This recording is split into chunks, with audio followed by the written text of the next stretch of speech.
Welcome everyone. How are you? Today we will study chapter 11 of class 8, exercise 11.1. Name of chapter is mensuration. Mensuration. So question number 1 of chapter 11, exercise 11.1 is a square and a rectangular field with measurements as given in the figure have same perimeter. Which field has a larger area? हमें क्या given है? ये दो figures given है, square and a rectangular field. Square जिसकी एक side हमें 60 metre दी हुई है और रेक्टेंगल जिसकी लेंथ हमें कितनी दी हुई है? 80 मीटर.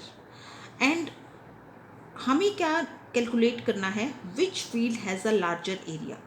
अब अगर एरिया की बात की है तो यहाँ तो हम एरिया निकाल सकते हैं. स्क्वेयर की अगर एक साइड पता है तो हमें फार्मूला पता है. What is the area of the square? That is side square, और you can say side multiply side. But in case of rectangle we need length and breadth, but here only length is given. तो breadth कहाँ से लाएंगे हम यहाँ पर जो एक इंस्ट्रक्शन है उसको यूज़ करके इसकी ब्रेड्थ निकाल सकते हैं. क्या कि ये जो दोनों स्क्वेयर एंड रेक्टेंगुलर फील्ड्स हैं हैव द सेम पेरीमीटर. इनका पेरीमीटर सेम है. अगर इन दोनों का पेरीमीटर सेम है तो इसका पेरीमीटर तो हम निकाल नहीं सकते क्योंकि हमारे पास लेंथ नहीं है, लेकिन इसका पेरीमीटर निकाल सकते हैं. और इसका पेरीमीटर जब निकाल लेंगे, क्योंकि 4 इंटू साइड होता है इसका पेरीमीटर, और एक साइड पता है 4 से मल्टीप्लाई कर देंगे तो हमारे पास पेरीमीटर आ जाएगा. और वो जो पेरीमीटर होगा वो इसका भी पेरीमीटर होगा, बिकॉज दोनों का पेरीमीटर इक्वल है. तो इसका पेरीमीटर हमें पता चल गया और लेंथ पता चल गई. तो पेरीमीटर का फॉर्मूला लगाकर हम यहाँ से ब्रेड्थ निकाल लेंगे. जब हमारे पास ब्रेड्थ आ जाएगी तो हम दोनों के एरियाज निकाल कर कंपेयर कर सकते हैं कि which field has a greater और लार्जर एरिया. तो सबसे पहले हम क्या करेंगे? सबसे पहले we will be finding the perimeter of the square. So what is the side of the square? Side of square is 60 meter. And what is the perimeter of the square? Perimeter of square, that is क्या formula होता है? 4 multiply side. So 4 into side. What is side? 60 meter.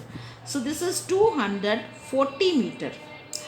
And this perimeter is equal to the perimeter of this rectangle. तो अब यहाँ लिखेंगे perimeter of rectangle is 2 into length plus breadth. Now because perimeter of rectangle किसका? यहाँ लिख लेते हैं perimeter of rectangle. ये रेक्टेंगल के पेरीमीटर का फॉर्मूला है. तो पेरीमीटर ऑफ रेक्टेंगल का फॉर्मूला है 2 into length plus breadth. And perimeter of rectangle is equal to 240. क्यों? क्योंकि ये पेरीमीटर जो है रेक्टेंगल का और स्क्वायर का सेम है, तो ये 240 हुआ. हम यहाँ पर 240 लिख देते हैं पेरीमीटर ऑफ रेक्टेंगल की जगह. Equal to 2 into length. What is length? Length क्या है यहाँ? किसकी? रेक्टेंगल की. रेक्टेंगल की बात कर रहे हैं. Length is 80. एंड ब्रेड्थ हमें नहीं पता तो हम ब्रेड्थ निकाल सकते हैं यहाँ से, क्योंकि किसी भी फॉर्मूला में अगर सारी चीज़ें गिवन है आपको और एक चीज़ नहीं गिवन है तो उनकी वैल्यू पुट करके हम वो एक चीज़ निकाल सकते हैं.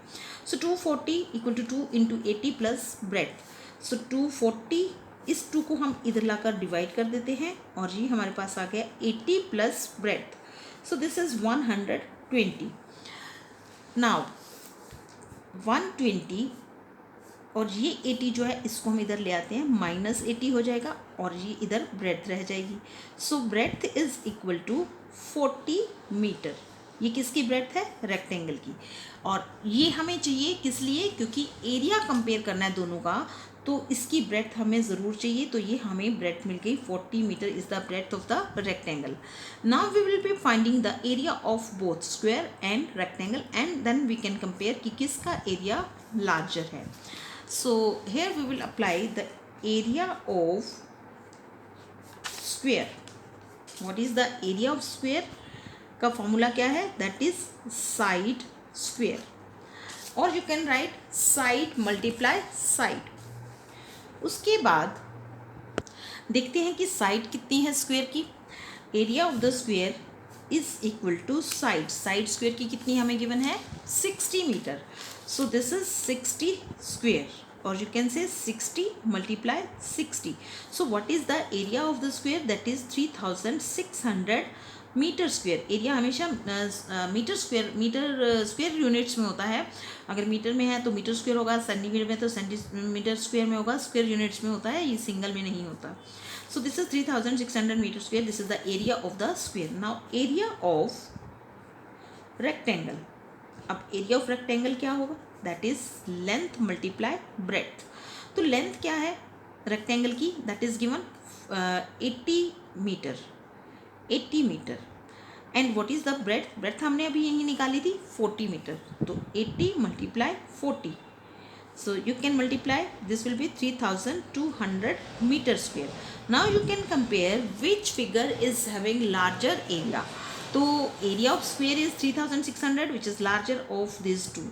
So area square has, you can write here, therefore square has larger surface area,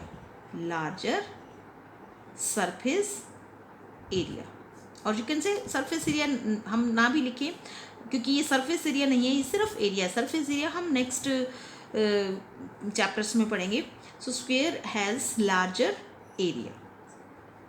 in this way we can do this sum, because हमें क्योंकि रेक्टेंगल की लेंथ तो दी हुई थी और ब्रेड्थ हमें चाहिए थी, तो उस ब्रेड्थ को निकालने के लिए हमने क्या उसका जो हमें क्या कंडीशन दी हुई थी उसको किसको यूज़ किया कि इन दोनों का पेरीमीटर जो है वो इक्वल है।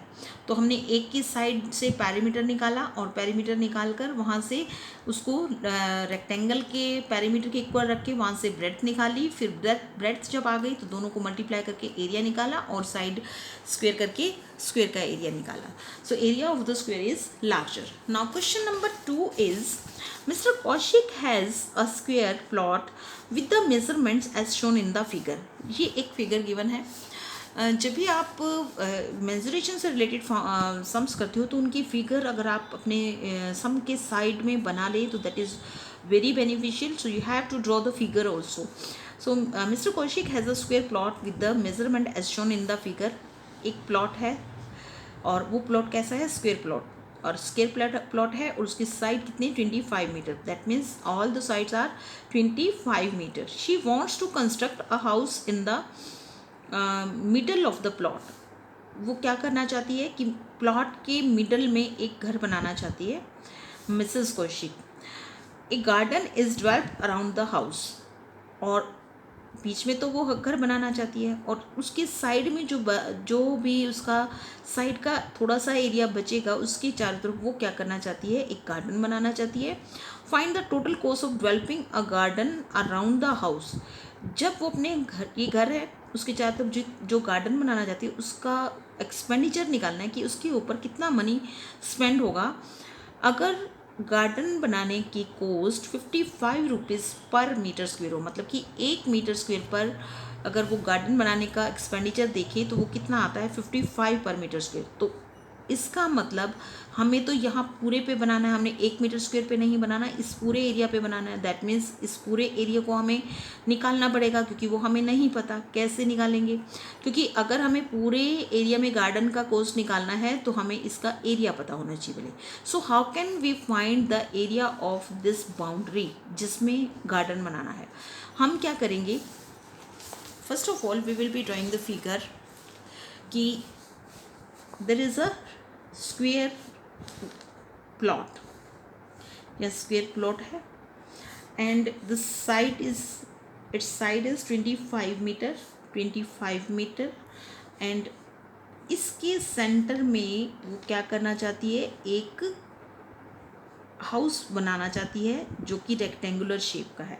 अब रेक्टेंगुलर शेप अगर ना भी दी जाए तो हमें यहाँ से पता चल जाना चाहिए because this is having length 20 metre and breadth 15 metre. तो यहाँ पर लेंथ और ब्रेड्थ डिफरेंट है तो that means this is rectangular.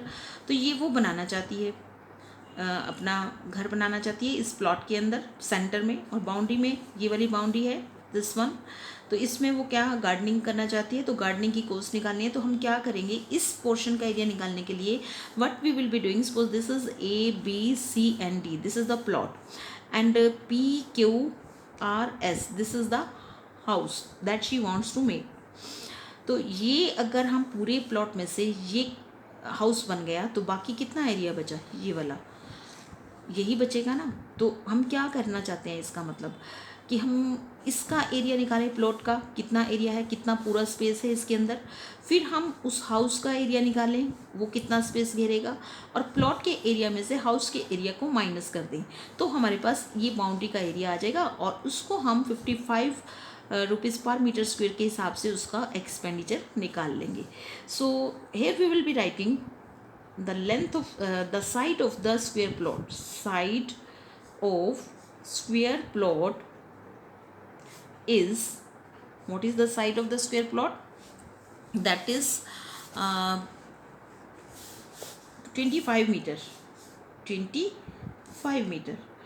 तो what will be the area of the plot, area of the plot, क्योंकि ये स्क्वेयर प्लॉट है तो फॉर्मूला क्या लगेगा, side multiply side, that is 25 metre multiply 25 metre, metre 2 बार आया है ना यहाँ पर, तो इसलिए हम इसको मीटर स्क्वायर लिखते हैं, जितनी बार आता है। और स्क्वायर में 2 ही डायमेंशंस होते हैं, और इस तरह से रेक्टेंगल में भी 2 डायमेंशंस होते हैं, तो 2 बार यूनिट आएगी तो उसका स्क्वायर करेंगे।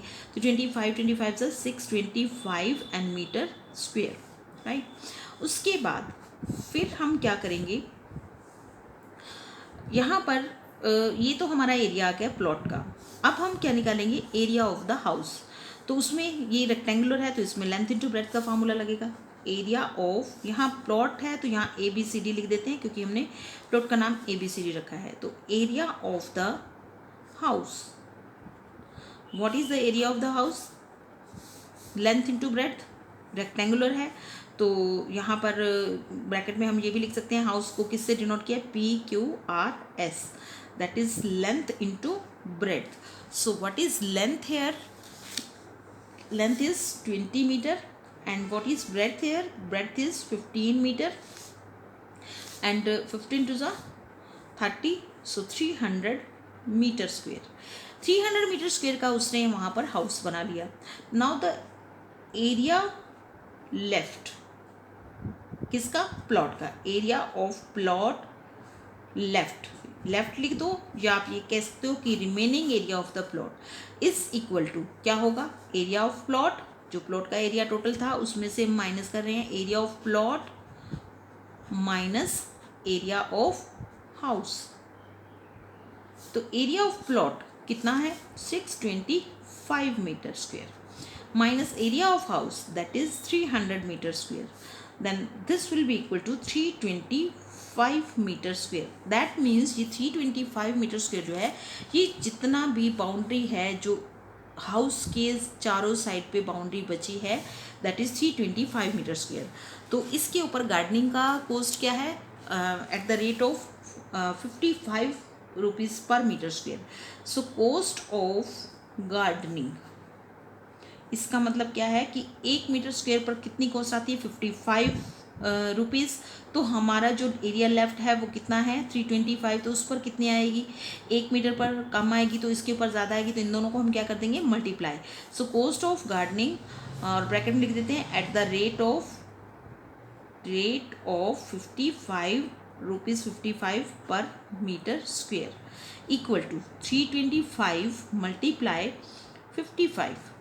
इन दोनों को हम मल्टीप्लाई कर देते हैं और हमारे पास, और लेकिन हमने ये देखना है कि दिस इज़ ये जो यूनिट्स हैं ये सेम होनी चाहिए। यहाँ पर भी मीटर स्क्वेयर है, यहाँ मतलब लेंथ और ब्रेड्थ और जो साइड हैं वो सारी मीटर में है। अगर कहीं यूनिट डिफरेंट हो तो एरिया या पेरीमीटर निकालने से पहले हमें क्या करना होता है, हमें यूनिट को सेम बनाना होता है। तो how can we make the unit same, वो हम कोई किसी क्वेश्चन में अगर यूनिट सेम नहीं होंगी तो उसमें डिस्कस करेंगे। So you can multiply 325 by 55. So this is 5 as 25 to 12 1 and 16, और इसी तरह से फिर ये आ जाएगा 5, 7, 8, 7 and 1. So what is the area, what is the expenditure of gardening around the house? That is 17,875 rupees.